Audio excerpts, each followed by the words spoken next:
ನಾವು ಫೈನಾನ್ಸಿಯಲ್ ಯಾಕೆ ಆಶೀರ್ವಾದ ಆಗಲ್ಲ ಅಂದ್ರೆ ನಾವು ದೇವರ ರಾಜ್ಯದಲ್ಲಿ ಬಿದ್ದಲಾಗ ಕಡಿಮೆ. ನೋಡಿ, ಈಗ ಒಬ್ಬ ಹೊಲಕ್ಕೆ ಹೋಗ್ತಾರೆ, ಹೊಲದಾಗ ಸ್ವಲ್ಪ ಬಿದ್ದದಂದ್ರೆ ಸ್ವಲ್ಪನೇ ಅವ್ನ ಬೆಳೆ ಬರ್ತದೆ. ಹೆಚ್ಚಾಗಿ ಸಾಲಗಳು ಮತ್ತೆ ಹೊಲದಲ್ಲಿ ಫುಲ್ ಎಲ್ಲ ಬಿದ್ದದಂದ್ರೆ ಅವನಿಗೆ ಹೆಚ್ಚಾದಂತ ಫಲ ಬರ್ತದೆ. ಕರೆಕ್ಟಾ?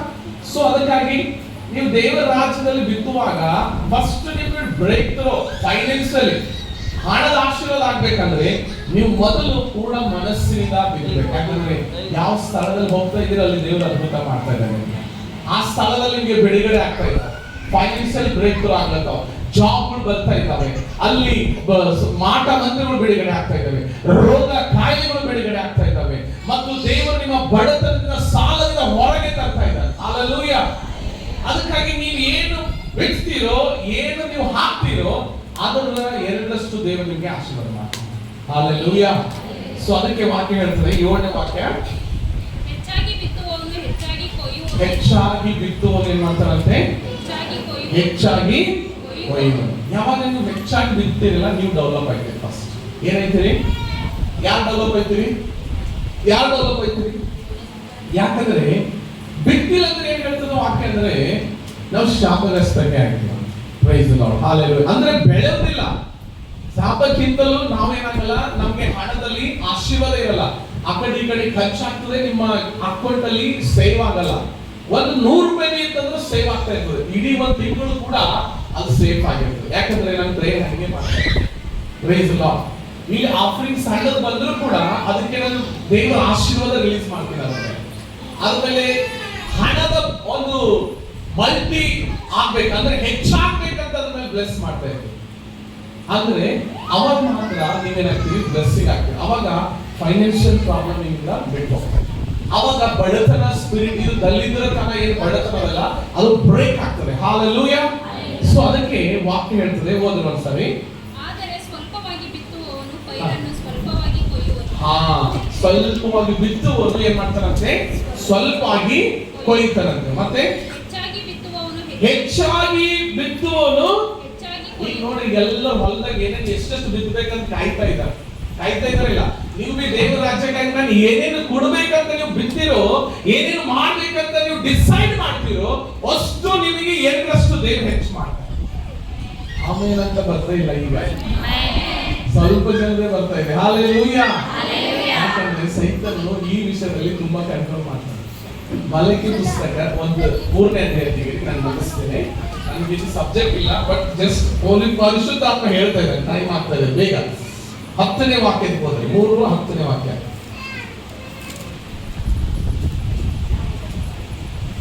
ಮಲಕಿ ಅಂದ್ರೆ ಹಳೆ ಮಾಡಬೇಡಿ.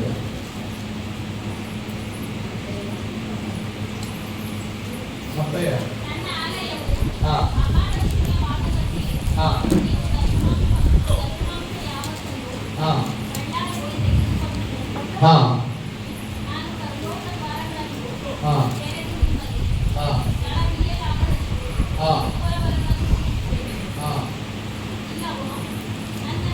ದೇವ್ರ ವಾಕ್ಯ ಹೇಳ್ತದೆ, ನೀವು ದೇವ್ರ ವಾಕ್ಯದಲ್ಲಿ ಇಲ್ಲಿ ಹೇಳ್ತದೆ, ನೀವು ದೇವರ ರಾಜ್ಯದಲ್ಲಿ ಕೊಂಡು ಬಂದರೆ ಏನ್ ಮಾಡ್ತಾರಂತೆ? ಪರಲೋಕದಿಂದ ಏನ್ ಮಾಡ್ತಾರಂತೆ?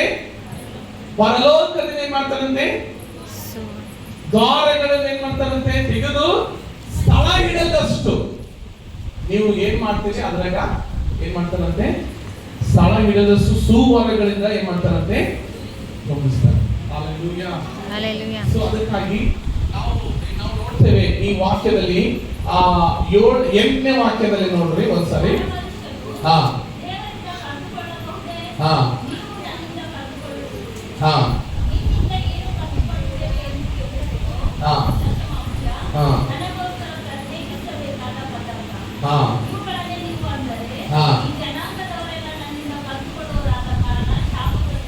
ಹಾ ಅಂದ್ರೆ ಸೈತನ್ ಏನ್ ಮಾಡ್ತದಂದ್ರೆ, ಈಗ ನಮ್ಗೆ ಎಲ್ಲರಿಗೂ ಇಂಪಾರ್ಟೆಂಟ್ ಏನಿದೆ ಈ ಲೋಕದಲ್ಲಿ ಬದುಕಬೇಕಾದ್ರೆ?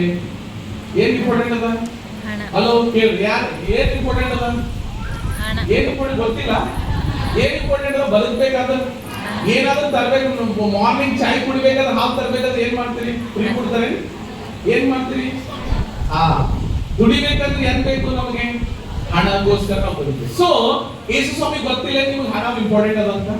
ಗೊತ್ತದನೇ ಇಲ್ಲ ಹೇಳಿ? ಗೊತ್ತಿಲ್ಲ? ನಿಮ್ದು ಎಲ್ಲ ಪ್ರತಿಯೊಂದು ಅಂಗ ಒಳಗೆ ಏನಾಗ್ಲತ್ತ ಗೊತ್ತದ ಅಂತ ಹೇಳಿ ಹಣದ ವಿಷಯದ ಗೊತ್ತಿಲ್ಲ. ಹಲ್ಲೆಲೂಯಾ. ತಿಳಿತಾ ಇದ್ದೇನೆ? ಎಷ್ಟು ಜನ ತಿಳಿತಾ ಇದೆ? ದೇವರು ನಿಮ್ಮ ಹಣ ವಿಷಯದಲ್ಲಿ ಕೂಡ ಆಶೀರ್ವಾದ ಮಾಡ್ತಾರೆ. ಅದಕ್ಕಾಗಿ ನೀವು ದೇವರ ರಾಜ್ಯಕ್ಕೆ ಕೊಡುವಾಗ ಅಂದ್ರೆ ರೈಟ್ ಪ್ಲೇಸ್ ಅಲ್ಲಿ ಕೊಡ್ಬೇಕು, ಸರಿಯಾದ ಹೊಲದಲ್ಲಿ ಬಿತ್ತಬೇಕು. ದೇವರು ನಿಮ್ಗೆ ಯಾವ ಸಭೆಯಿಂದ, ಯಾವ ವ್ಯಕ್ತಿಗಳಿಂದ, ಯಾವ್ದಿಂದ ನಿಮ್ಗೆ ಒಳ್ಳೇದಾಗ್ತಾ ಇದೆ ಅಲ್ಲಿ ಬಿದ್ದಾಗ ಮಾತ್ರ ಅದು ದೇವರಿಗೆ ಸಾರ್ಥಕ ಆಗ್ತದೆ, ನೀವು ಬ್ಲೆಸ್ ಆಗ್ತೀವಿ. ಹಲ್ಲೆಲೂಯಾ. ನಾವ್ ಏನ್ ಮಾಡ್ತೀವಿ ಅಂದ್ರೆ ಒಂದ್ ಸೈಡ್ ಬ್ಲೆಸ್ಸಿಂಗ್ ಆಗಿ ಒಂದ್ ಸೈಡ್ ನಾವು ಕೊಡೋದ್ರಿಂದ ನಾವು ಬ್ಲೆಸ್ ಆಗಲ್ಲ, ನಮ್ಮ ಹಣ ಬೆಳೆಯಲ್ಲ. Price lord. ನಮ್ಮಲ್ಲಿ ಅದು ಶಾಪ ಅಥವಾ ನಮಗೆ ಇರುವಂತ ದುರಾತ್ಮನ ಒಂದು ಬಲಹೀನತೆ ಮಾಡುವಂಥದ್ದು ಬಿಟ್ಟು ಹೋಗೋದಿಲ್ಲ. ಅದಕ್ಕಾಗಿ ನೀವು ಬೆಳೆಯುವಂತ ಪ್ಲೇಸ್ ಅಲ್ಲಿ ಕೊಡುವಾಗ ದೇವರು ನಿಮಗೆ ಬಲಪಡಿಸ್ತಾನೆ. ಹಲ್ಲೆಲೂಯಾ. ಅದಕ್ಕಾಗಿ ಇದು ವಿಷಯ ತುಂಬಾ ದೊಡ್ಡದಿದೆ.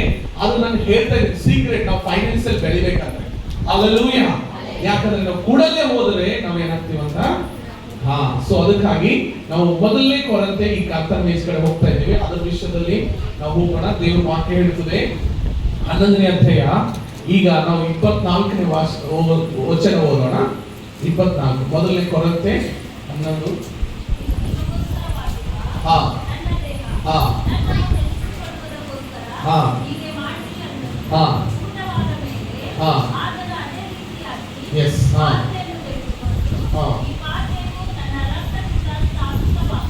ಹಾ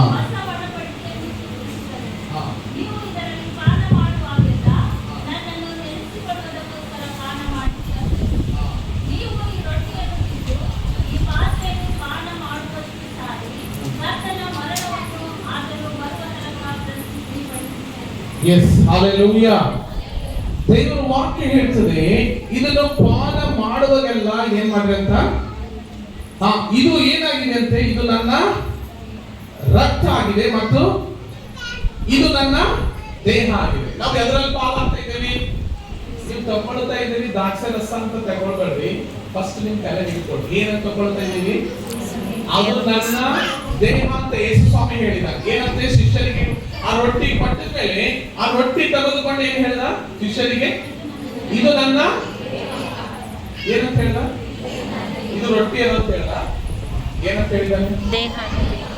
ಕಾಮನ್ ಆಗಿ ತೆಗೆದುಕೊಳ್ಬಾರ್ದು. ಯಾಕಂದ್ರೆ ಕಾಮನ್ ಆಗಿ ತೆಗೆದುಕೊಂಡ್ರೆ ನೀವು ಇದ್ದಿನ ರೋಗ ಹಂಗೆ ಇರ್ತದ, ಇದ್ದಿನ ಬಡತನ ಹಂಗೆ ಇರ್ತದ, ಇದ್ದಿನ ಪ್ರೇಯರ್ ಲೈಫ್ ಹಂಗೆ ಇರ್ತದ, ಯಾವುದೇ ಚೇಂಜಸ್ ಬರಲ್ಲ. ಕಾಮನ್ ಆಗಿ ತೆಗೆದುಕೊಂಡ್ರೆ ಪ್ರೇಯರ್ ಮಾಡ್ತಾ ಇದ್ರೆ ಅಷ್ಟೇ ಪ್ರೇಯರ್ ಮಾಡ್ತಾರೆ. ಬದಲಾವಣೆ ಅನ್ನುವಂಥದ್ದು ಬರಲ್ಲ, ಒಂದು ಬಿಡುಗಡೆ ಅನ್ನುವಂಥದ್ದು ಬರಲ್ಲ.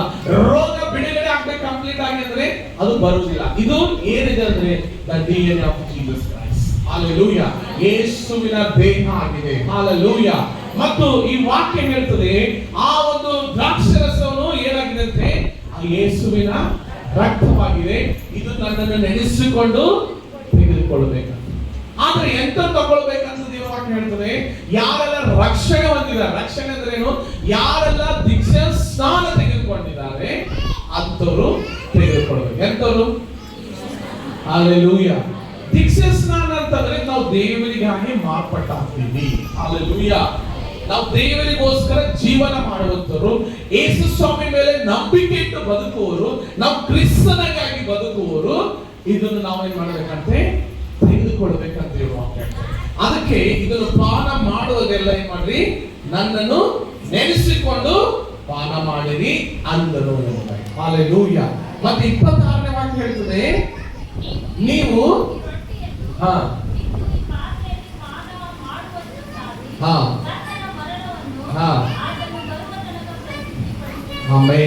ನೀವು ಯಾವಾಗ ಇದು ಪಾನ ಮಾಡ್ತಾ ಇದ್ದೀರಂದ್ರೆ ನೀವು ಯೇಸು ಕ್ರಿಸ್ತನೊಂದಿಗೆ ಈ ಲೋಕಕ್ಕಾಗಿ ಸತ್ತೋದಿವಿ. ನಾವು ಕ್ರಿಸ್ತನಿಗಾಗಿ ಜೀವಿಸ್ತಾ ಇದ್ದೀವಿ. ಎದಕ್ಕೋಸ್ಕರ ಜೀವಿಸ್ತಾ ಇದ್ದೀವಿ? ಅಂದ್ರೆ ಯೇಸು ಸ್ವಾಮಿಗೋಸ್ಕರನೇ, ಯೇಸು ಕ್ರಿಸ್ತನಿಗೆ ಮೆಚ್ಚುಗೆ ಆಗಿ ನಾವು ಜೀವಿಸ್ತಾ ಇದ್ದೀವಿ ಅಂತ ವಾಕ್ಯ. ಹಲ್ಲೆಲೂಯಾ. ಅದಕ್ಕಾಗಿ ಪಾನ ಮಾಡುವಾಗ ಯೇಸುವಿನ ಶರೀರ ಒಳಗಡೆ ಇರ್ತದೆ. ಯೇಸುವಿನ ಶರೀರ ಇದ್ರೆ ನಿಮ್ಗೆ ಯಾವ ರೋಗ ಇರ್ಲಕ್ಕೆ ಸಾಧ್ಯ. ಯೇಸುವಿನ ಶರೀರ ತಿಂದ ಮೇಲೆ ಯಾವ ಶುಗರ್, BP, ಯಾವುದೇ ತರದ ರೋಗ, ಕಾಯಿಲೆ, ಬಲಹೀನತೆ ಇದೆ ಅದು ನಿಮ್ಮ ಒಳಗಡೆ ಇರ್ಲಕ್ಕ ಸಾಧ್ಯ ಇಲ್ಲ. ಮತ್ತು ಯೇಸುವಿನ ರಕ್ತ ನಿಮ್ಮ ಪಾಪಗಳಿಗೆ ಏನಾಗ್ತದೆ? ಪರಿಹಾರ ಮಾಡ್ತದೆ. ಹಲ್ಲೆಲೂಯಾ. Praise the Lord. ನೀವು ಅದನ್ನು ತೆಗೆದುಕೊಂಡು ಪದೇ ಪದೇ ಅದೇ ಸೇಮ್ ಲೈಫ್ ಇದ್ರೆ ನಿಮ್ಗೆ ಯಾವುದು ಅದ್ಭುತ ನಡೆಯಲ್ಲ, ಯಾವುದು ಬಿಡುಗಡೆ ನಡೆಯಲ್ಲ. ಯಾಕಂದ್ರೆ ನೀವು ಮಾರ್ಪಾಟಾಗಬೇಕು. ಮೊದಲು ಪ್ರೇಯರ್ ಮಾಡ್ತಾ ಇದ್ದಂದ್ರೆ ಈಗ ಪ್ರೇಯರ್ ಮಾಡಬೇಕು. ವಾಕ್ಯದಲ್ಲಿ ಬೆಳೀತಾ ಇಲ್ಲ ಅಂದ್ರೆ ವಾಕ್ಯದಲ್ಲಿ ಇರಬೇಕು. ಸಭೆಗೆ ನೀನು ಚರ್ಚಿಗೆ ಬರ್ತಾ ಇಲ್ಲ ಅಂದ್ರೆ, ಆರಾಧನೆಗೆ ಬರ್ತಾ ಇಲ್ಲ ಪ್ರೇಯರಿಗೆ ಅಂದ್ರೆ, ನೀನು ಬರಲಿಕ್ಕೆ ಹೆಚ್ಚಾಗಿ ಆಸಕ್ತಿ ತೋರಿಸಬೇಕು, ಹೆಚ್ಚಾಗಿ ದೇವರಿಗೆ ಮಹಿಮೆ ಪಡಿಸಬೇಕು. ಅವಾಗ ಮಾತ್ರ ಇದು ತೆಗೆದುಕೊಂಡಿದ ಮೇಲೆ ನಿಮಗೆ ಸಾರ್ಥಕ ಆಗ್ತದೆ. ಒಳಗಡೆ ದೊಡ್ಡ ಕಾರ್ಯಾಚರಣೆ. ಹಲ್ಲೆಲೂಯಾ. ಸೊ ಅದಕ್ಕಾಗಿ ಯಾರೆಲ್ಲ ದೀಕ್ಷಾ ಸ್ನಾನ ತೆಗೆದುಕೊಂಡಿದ್ದೀರಿ ಅಂತವ್ರು ಮಾತ್ರ ನೀವು ಇದರಲ್ಲಿ ಪಾಲಾಗಬೇಕು. ಮತ್ತೆ ರಕ್ಷಣೆ ಹೊಂದಿದವರು ಮಾತ್ರ ಸೊ ಇದರಲ್ಲಿ ಪಾಲಾಗಬೇಕು. ಅಲ್ಲಂದ್ರೆ ಇದರಲ್ಲಿ ಯಾರು ಸಣ್ಣ ಮಕ್ಕಳಾಗ್ಲಿ ಅಥವಾ ಚಿಕ್ಕವರಾಗ್ಲಿ ಇದರಲ್ಲಿ ಪಾಲಾಗಬಾರ್ದು. ಸೊ ಯಾವಾಗ ದೀಕ್ಷಾ ಸ್ನಾನ ತೆಗೆದುಕೊಂಡಿದ್ರೆ ಅದು ನೋ ಮ್ಯಾಟರ್, ಬಟ್ ದೀಕ್ಷಾ ಸ್ನಾನ ತೆಗೆದುಕೊಂಡಿರ್ಬೇಕು ಅಂತವ್ರು ಮಾತ್ರ ಪಾಲಾಗಬೇಕು. ಮತ್ತು ನಮ್ಮನ್ನು ನಾವು ದೇವರ ಕೈಗೆ ಒಪ್ಪಿಸ್ಕೊಡ್ಬೇಕು. ಅವಾಗ ಇದನ್ನು ತೆಗೆದುಕೊಳ್ಬೇಕು. ಅದಕ್ಕಾಗಿ ಎಲ್ಲರೂ ಯಾರೆಲ್ಲ ದೀಕ್ಷಾ ಸ್ನಾನ ತಗೊಂಡಿದ್ದೀರಿ, ಯಾರೆಲ್ಲ ಕರ್ತನ ಮೇಜ್ ತಗೊಳ್ಳೋರು ಇದ್ದೀರಿ, ಎಲ್ಲರೂ ಎದುರು ಇಟ್ಕೊಂಡು ಯಾರು ತಗೊಳ್ತೀರಿ ಅಂತವ್ರು ಮಾತ್ರ, ಯಾರೆಲ್ಲ ಕರ್ತನ ಮೇಜ್